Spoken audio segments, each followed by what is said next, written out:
चुका है, अब उठेगा 1.5 GB डाटा खत्म करेगा और सो जाएगा। राजा में पैदा हुए रहता तो मार के उड़ा दिया रहता अभी तक। Hi guys, waiting for concert. Maximum जा चुके हैं और अभी क्या हो रहा है कि स्पीच वगैरह दे रहे हैं जो भी डिबेट कॉम्पिटिशन में, पता है खान सर पर आ जाएंगे। उनके जाने के बाद एक बच्चा नहीं बैठने वाला, कोई नहीं बैठे, सब भाग जाएंगे। अगर लेट है मुझे नहीं पता, और बच्चे बैठे चेयर उठा उठा के सर का डिमांड हो रहा है। सर के बिना आए 4 बार नारे लग चुके हैं Khan sir Khan sir. So finally sir is on the way. Let's see. 2000 years later. आ गए फाइनली। भाई घंटों वेट करने के बाद फाइनली खान सर 2 बजे चलो 10 मिनट में खान सर अराइवल होने वाले। So we are waiting. अब भाई मैं तब सबको बर्दाश्त करूँ जिस बिकॉज ऑफ खान सर। ठीक है, मैं देख के ही जाऊँगी। So now sir is on the way and with in 10 minute he will be on the stage.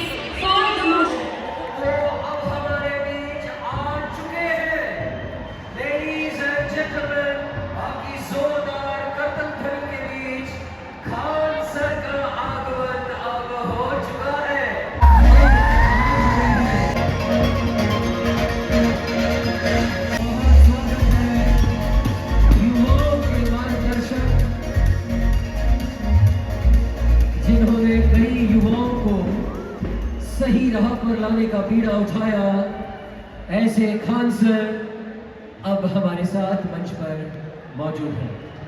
Phenomenal Khan sir on the stage of Unipolis here at lovely professional university, ladies and gentlemen. यकीन दिलाया कि शिक्षा नहीं ज्ञान है जरूरी। अगली आवाज खान सर की। आप लोग आज हम अपनी बात की शुरुआत आप लोगों से सॉरी से करते हैं। बड़ा लेट हो गया हमको आने में। एक्चुअल में सुबह में क्लास लिए पटना में, क्लास खत्म होने के बाद 2-3 मीटिंग अटेंड किए, उसके बाद से एक दूसरे सेंटर पे गए, फिर फ्लाइट लिए तो पता चला यहाँ पे आपके जालंधर फ्लाइट नहीं चंडीगढ़ जाके उतार दिया हमको। तो हम 4:30 बजे चंडीगढ़ उतरे हैं, फिर वहां से बाई रोड यहाँ आए हैं। हमें लगा कहीं आप लोग भूख प्यास से कहीं घर ना लौट गए होंगे, लेकिन यहाँ आने के बाद आपका उत्साह देख के ये तो ऐसा लग रहा है हम पटना में ही खड़े हैं। तो कैसे हैं आप लोग? You all are the future of India. किसी एक बिल्डिंग के लिए कई पिलर्स की जरूरत होती है। हम जब देखते हैं किसी बिल्डिंग में पिलर जाते हैं तो बड़ा दिल गदगद होता है कि यार बिल्डिंग बड़ा मजबूत है। उसी तरह किसी देश का पिलर यंग जनरेशन होती है। आप लोग को भी देख के दिल गदगद हो जाता है कि ये आगे जाके देश इन्हीं के हाथ में आने वाला है। आप सब अलग अलग शहर से, अलग अलग फैमिली बैकग्राउंड से आए होंगे, अलग अलग सपने लेकर, लेकिन हम लोग दुनिया में आते हैं खाली हाथ जरूर, लेकिन एक बात दिमाग में बैठा के रखना, खाली हाथ जाना नहीं है। अपने साथ कुछ यादें, कुछ देश को समर्पित करके जाना है। हम आपसे पूछते हैं, क्या एपीजे अब्दुल कलाम खाली हाथ चले गए? क्या मनमोहन सिंह खाली हाथ चले गए? रतन टाटा खाली हाथ चले गए? अटल बिहारी वाजपेयी खाली हाथ चले गए? इन्होंने देश के लिए किया है। हम जिन चारों का नाम लिए हैं शायद चारों अलग अलग धर्म से बिलोंग करते थे।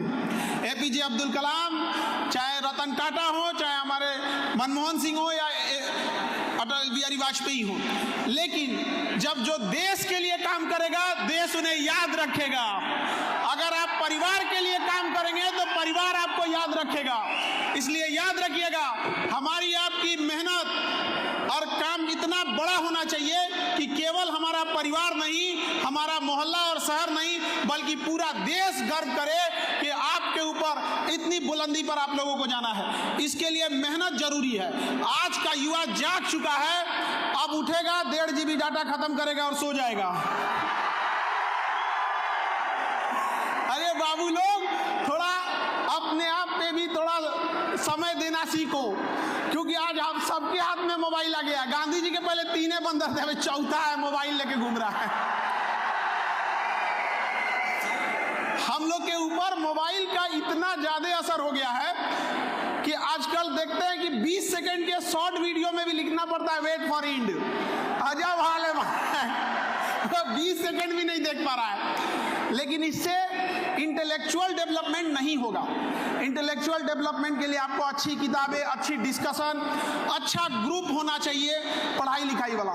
कई बार हम बच्चों को देखते हैं जब वो ग्रुप बनाते हैं तो सेम मेंटेलिटी वाला बना लेते हैं, जिससे उनको ज्यादा बातचीत करने में आसानी होती है। जिनसे उन्हें जमेगा उनका ग्रुप बना लेंगे, और खास करके अपने से ज्यादा बकलोल को अपने ग्रुप में रखेंगे क्योंकि उन बकलोलों का खुद सरदार बन सके। तो ऐसा ग्रुप नहीं बनाइए, ऐसा बनाइए कि कोई फाइनेंस में ठीक हो, कोई लॉ में ठीक हो, कोई ह्यूमैनिटीज सब्जेक्ट में बेस्ट हो, कोई साइंस में हो, तब एक दूसरे से सीखने को मिलेगा। बट आप लोग ग्रुप क्या करते हैं, बात करने में है कहाँ जा रहे हो इस संडे को तुम यहाँ पर। हाँ, जो यूनिवर्सिटी है world class infrastructure, world class faculties, world class ambience आपको प्रोवाइड कर रहा है, तो इसका यूज कीजिए।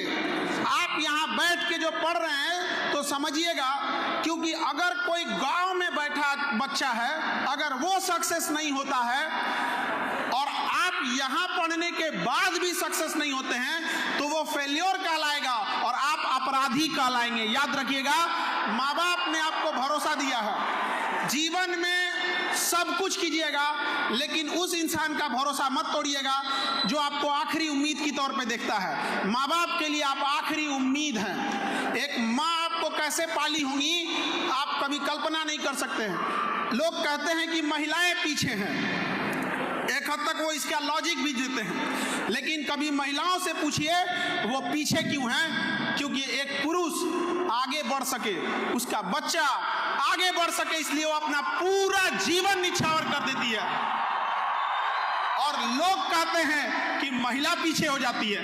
कोई बात नहीं, एक काम करो, एक पुरुष 2 बच्चा पाल के देखो, तुम आगे जाते हो कि कहाँ जाते हो। अगर बच्चा पालने की जिम्मेदारी पुरुषों को मिली रहती तो भारत की जनसंख्या कोई समस्या नहीं रहती, आधा मुआ दिया रहता समाज के। आप सबका एक नेशन बिल्डिंग में भी योगदान होना चाहिए। सेल्फ डिसिप्लिन, आपकी पढ़ाई आपके सर्टिफिकेट से देख के नहीं चलनी चाहिए, बल्कि आप जब कहीं खड़े हों तो आपके किरदार में झलकना चाहिए कि हम एक पढ़े लिखे इंसान के बगल में खड़े थे। आपका पहनावा, आपका पैसे का घमंड, ये सब नहीं दिखना चाहिए। आपके पढ़ाई का हमको बड़ा खराब लगता है जब कभी कोई कहता है कि मैं पढ़ा लिखा हूँ, बहुत बड़का हूँ, 30 तीर मार दिए हो पढ़े लिखे हो। तो दुनिया का सबसे आसान काम अगर कोई है तो पढ़ना है। इससे आसान काम नहीं है। पंखा लगा रहता है, टेबल कुर्सी होता है, और जिनको पढ़ाई बहुत मुश्किल रहता है ना, उनको कहो कि चलो खेत में चलो, आज हम लोग खेत जोत के आते हैं, फिर समझ में आ जाएगा उनको। आप तो बड़ी मुश्किल से माँ बाप पैसा भेजते हैं। याद रखिएगा, जिस उम्र में आप हैं, आपके माता पिता को बहुत सारे उस एज के वजह से कई माता पिता बीमार पड़ गए होंगे, किसी को कोई बीमारी, कुछ बीमार पड़ जाते होंगे, कोई गरीबी झेल रहा होगा, लेकिन आपकी कामयाबी देखकर उनका सारा दुख बीमारी दूर हो जाएगा, ऐसे ही खुश रहेंगे। और बड़ा दुख होता है जब एक माँ पाल पोस के बड़ा करती है, आप लोग को कॉलेज भेजती है, यूनिवर्सिटी भेजती है पढ़ने के लिए, और पढ़ने के बाद जब बच्चा कामयाब हो जाता है तो स्टेटस लगाता है, माय वाइफ माय लाइफ। हम ये नहीं कह रहे हैं कि आप स्टेटस मत लगाइए, हम ये कह रहे हैं कि आप स्टेटस के सामने ये जरूर मत भूलिएगा कि आपका स्टेटस बनाने में किसी माँ ने अपना पूरा जीवन लगा दिया है, तो उसे मत भूल जाइएगा। आप लोग चाहे जिस शहर में हो, चाहे जिस गांव गली कहीं पे हो, आप अपना सदाचार, आपकी जो सिंप्लिसिटी है वो कभी मत खोइएगा। लोग कहते हैं कि मॉडर्न बनो, मॉडर्न से भी ज्यादा चीज होता है एक सोफिस्टिकेटेड। अल्ट्रा मॉडर्न को हम लोग क्या कहते हैं, सोफिस्टिकेटेड। एकदम अल्ट्रा मॉडर्न हो गया वो, जैसे मोबाइल एकदम लेटेस्ट आ जाता है, वो तो एकदम सोफिस्टिकेटेड है। तो आप मॉडर्न बनने के चक्कर में एक चीज हमेशा याद रखिएगा, simplicity is the best sophistication. Simplicity से अच्छा कोई भी। और एक चीज और, बड़ा नसीब से हम लोग को एक मानव का जन्म मिला है। हम नसीब वाले थे इसलिए मानव जन्म मिला है, और खुश नसीब थे इसलिए हिंदुस्तान में जन्म मिला है। नहीं तो पता चला कौन जान रहा है, कहीं गाजा में पैदा हुए रहता तो मार के उड़ा दिया रहता अभी तक। अरे थोड़ा बहुत लैंडिंग में आगे पीछे होता तो इधर बांग्लादेश इधर पाकिस्तान था, जीवन नरक हो गया रहता हम लोग का। अभी तो इसलिए इस देश के लिए भी कर्तव्य बनता है, और इस देश की संस्कृति को बचा के रखना हमारा और आपका नैतिक जिम्मेदारी बनता है। आजकल लोग मॉडर्न के आड़ में वेस्टर्न हो जा रहे हैं। Western, there is big difference between modern and western. आपको चाहे जितना मॉडर्न बनना है उतना मॉडर्न बनिए, लेकिन मॉडर्नाइजेशन की आड़ में वेस्टर्नाइजेशन को बढ़ावा मत दीजिएगा। और माँ बाप से मिला गया सदाचार मत भूलिएगा, क्योंकि धन यदि गया गया न कुछ भी, स्वास्थ्य गया कुछ जाता है, सदाचार जो गया मनुष्य का समझो सब कुछ लुट जाता है। आप सब अलग अलग जगह से आए होंगे, अगर हम सब एक जिम्मेदारी अगर उठा, बिहार से भी आए हैं, बिहार से कितने हाथ उठाओ तो, बिहार से हाथ उठाओ, सही है। तो हमारा बिहार ही आ गया यहाँ पर। पटना जैसे यूनिवर्सिटी में आधे प्रोफेसर की सीट खाली है, तो क्या करेंगे हम? एजुकेशन फीचर पे नहीं चलता है, एजुकेशन टीचर पे चलता है, टीचर पे। और आप लोग को इतने world class faculties, world class teacher professor मिल रहे हैं, आप नसीब वाले हैं।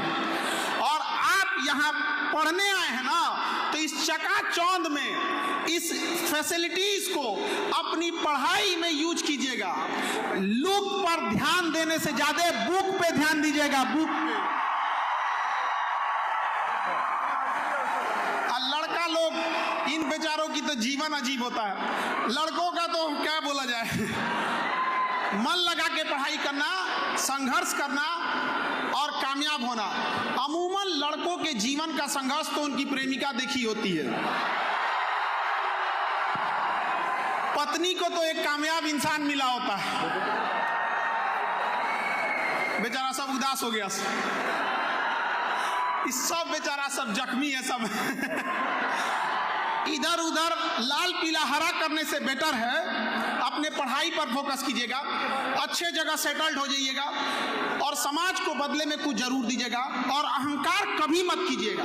और अहंकार से पहले हम कहते हैं, अहंकार एक वृक्ष का नाम है जिसका जड़ का नाम होता है क्रोध, गुस्सा।